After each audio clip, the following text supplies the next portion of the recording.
Hello, Namaskar. Welcome to Jai Krishna Study Center. If you are new on this channel, don't forget to like, comment and subscribe to our channel so you can get an updated video daily. Hello, तो chapter है हमारा वर्ग, वर्गमूल एवं घन, घनमूल। तो इस chapter को स्टार्ट करने से पहले मैं आपसे कुछ कहना चाहूँगा।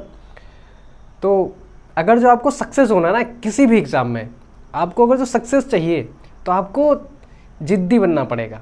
और जिद्दी ऐसा वैसा नहीं, एकदम डेडिकेशन के साथ में। आपको ऐसे अंधे वाला जिद्दीपन नहीं कि गुस्से में किताबें आज ही पढ़ डालेंगे सारी, ऐसा नहीं।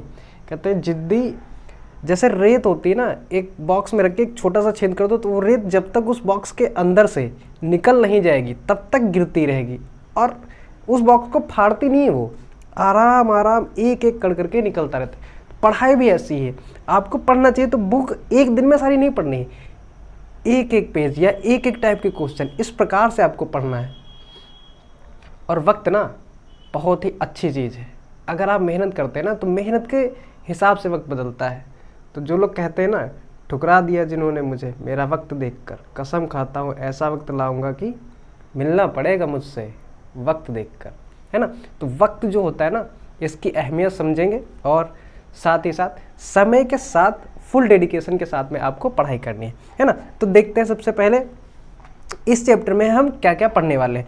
तो इस चैप्टर में हम देखेंगे कि वर्ग क्या होता है, वर्ग को निकालने की विधियाँ कौन कौन सी है, उसके बाद में किन किन संख्याओं के वर्ग पे आधारित प्रश्न पूछे जाते हैं ये, उसके बाद में देखेंगे कि वर्गमूल क्या होता है, वर्गमूल की निकालने की विधियाँ क्या है और एग्ज़ाम में हम कैसे फास्ट तरीके से वर्गमूल निकाल सकते हैं। उसके बाद देखेंगे घन क्या होता है, फिर घनमूल और उनकी भी ट्रिक्स देखेंगे और नियम भी देखेंगे, है ना। तो सबसे पहले समझते हैं कि वर्ग होता क्या है।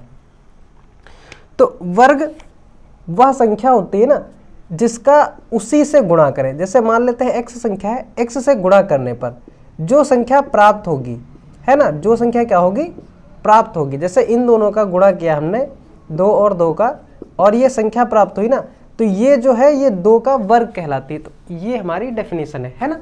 तो इसी प्रकार से अब देखते हैं वर्ग को ज्ञात करने की विधियां कौन कौन सी है ना, मेथड देखते हैं। तो मेथड में हमारे 2 मेथड्स हैं, एक तो है गुणक विधि और दूसरी है बीजगणितीय विधि, है ना। तो देखते हैं सबसे पहले गुणक विधि क्या होती है। तो इसमें क्या करना है हमको, देखो हालांकि इन दोनों में अगर जो आप बेसिक चीज़ देखेंगे तो उसमें कोई डिफरेंस नहीं होता है, उन दोनों में एक ही बस थोड़ा सा अंतर है कि आप कुछ चीज़ों में सम जो है आसानी से कर सकते हैं। जैसे अगर जो गुणक विधि की बात करें तो इन दोनों में आपको एक फार्मूला याद करना है, a + b का होल स्क्वायर, है ना, a + b का whole square, a² + 2ab + b²। अगर जो इस फार्मूले को स्टेप बाय स्टेप फॉलो करते हैं तो वो बीजगणितीय विधि में आ जाएगा। अगर इसी फार्मूले को आप गुणन के हिसाब से ऐड करते हुए चलते हैं तो उसको गुणक विधि में बात करेंगे। अब क्योंकि हम कंपटीशन की तैयारी कर रहे हैं तो इन मेथड्स के नाम जान के आपको बहुत ज़्यादा वो नहीं करना है, ठीक है, आपको बस मेथड सीखना है कि कैसे करेंगे। तो यहाँ पे जैसे मैं उदाहरण के लिए एक संख्या ले लेता हूँ 26, ठीक है, हम क्या करने वाले हैं, 26 का स्क्वायर करने वाले हैं। तो आपको ये फॉर्मूला पता है ना। तो बस हमें करना क्या है, इन दोनों में a + b लिखते हैं ना, वैसे ही इस संख्या को a मानना है और इसको क्या करना है, b मानना है, ठीक है। तो जैसे ये फॉर्मूला है ना, तो a² मतलब 2 का स्क्वायर, तो यहाँ पे लिखेंगे 4, ठीक। फिर 2ab ना, तो 2 × 6 × 2, है ना, 2ab हो गया, प्लस b² मीन्स 6 का स्क्वायर। इसी को आपको क्या करना है, अगर जो ऐसे सॉल्व करते हैं कि इसको 4 लिखते हैं प्लस 6 दूनी 12 दूनी 24 प्लस 6 छाक 36, ऐसे करते हैं ना, तो इसमें इस 6 को लिख लेंगे, इसको ऐड करेंगे तो ये आ जाएगा और इन दोनों को ऐड कर देंगे। तो इस प्रकार से अगर जो आप लिखते हैं तो आपको कन्फ्यूजन हो सकती है, तो इसको क्या करते हैं, एक सिंपल वे में लिख लेते हैं। उससे क्या होगा कि बात यही रहती है, बस उसको कह देते हैं कि ये ट्रिक है, तो केवल कहने की बात है। जैसे कि इसको आपको क्या लिखना है, 26। अब इस प्रकार से आप लगभग नॉर्मल अगर जो आप सॉल्व करेंगे ना तो 4 तक की संख्याओं के वर्ग आप आराम से निकाल सकते हैं, बस उसको a b ही मानना है। तो इसको हमने क्या माना ए बी, तो इसको क्या लिखेंगे ए स्क्वायर मीन्स 4 लिख लेते हैं, फिर बी स्क्वायर मतलब 36 लिख लेते हैं, इसका वर्ग इधर इसका वर्ग इधर, फिर इन दोनों का गुणा एक संख्या छोड़ के लिख देते हैं, तो 2 छंग 12 दूनी 24, 6 लिखते हैं, 4 3 7 4 2 6, ऐसे करके इसको लिखा जाता है। अब इसके स्थान पे आप संख्याएं चाहे 4 अंक की ले लें चाहे 3 अंक की ले लें, बस ए और बी मानना है और उनका वर्ग करना है, उसके बाद में पीछे से संख्या छोड़ देनी है और ऐड कर देना है। बहुत ही सिंपल मेथड है, इसी के अकॉर्डिंग अगर जो आप वर्ग निकालेंगे तो आप किसी भी संख्या का वर्ग आराम से निकाल सकते हैं। दशमलव की संख्याओं के वर्ग के लिए आपको कुछ नहीं करना है, थोड़ा सा केवल जैसे कि मान लेते हैं कि कोई संख्या है 3.6, इसका वर्ग हमको ज्ञात करना है, तो इसके वर्ग के लिए भी आप ऐसे ही करेंगे, बस ये जो दशमलव है ना इसको काउंट नहीं करना है अभी के लिए। हमको क्या करना है, इसको सबसे पहले लिखना है 36 और अपॉन में क्या लिखेंगे 10 का स्क्वायर, ऐसा करके लिख सकते हैं। अब ऊपर जो संख्या है उसका वर्ग कर लेते हैं जैसे अभी करा था, तो इसका जब वर्ग करेंगे ना यहाँ पे 36 लिखेंगे, इसका वर्ग तो 3 3 9 6 छाक 36, इन तीनों का गुणा कर लेते हैं, तो 2 3 6 और 6 छाक 36 ही हो जाएगा, इन दोनों को जोड़ देते हैं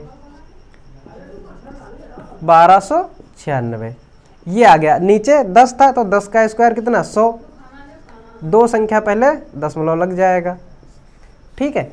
या फिर आप यहाँ से लर्न कर सकते हैं कि एक संख्या के बाद दशमलव है तो 2 संख्या के बाद दशमलव आपको लगा देना है। बस ये ही सिंपल मेथड है, इसको आप आसानी से लर्न कर सकते हैं। अब कुछ एग्जांपल्स लेते हैं और देखते हैं कि वर्ग जो है हम कितना फास्ट निकाल सकते हैं, है ना। चलिए देखते हैं कुछ एग्जांपल्स। अब तक हमने जो मेथड सीखा है उस पर आधारित इन प्रश्नों को सॉल्व करने की कोशिश करते हैं, है ना। चलिए तो ट्राई करते हैं सबसे पहले इसको। तो इसमें हम यहाँ पे लिखते हैं 89, इसको क्या मानेंगे ए और इसको क्या मानेंगे बी, इसका वर्ग 64, इसका वर्ग 81, है ना। और इन दोनों का गुणा करना है, तो 9 दूनी या यहाँ पे 8 दूनी 16 कर सकते हैं, 16 नवा ऐसे करके पढ़ सकते हैं पहाड़ा, या फिर आप ऐसे भी पढ़ सकते हैं 2 नवा 18, 18 8 भी पढ़ सकते हैं, है ना। तो कुछ नहीं, यहाँ पे जो भी हमारा आंसर आएगा उसको एक संख्या छोड़ के लिख देना है ना। अब क्या करेंगे, इसको ऐड कर देंगे, यहाँ पे 1, यहाँ पे 8 4 12, यहाँ से हासिल लिया तो ये हो गया 5 4 9 और 6 1 7, ये हमारा आंसर हो जाएगा। बस अब इन प्रकार के प्रश्नों को करने के लिए आपको केवल एक काम करना है, वो काम क्या है कि 1 का स्क्वायर से लेकर के 9 तक के स्क्वायर आपको लर्न कर लेने हैं।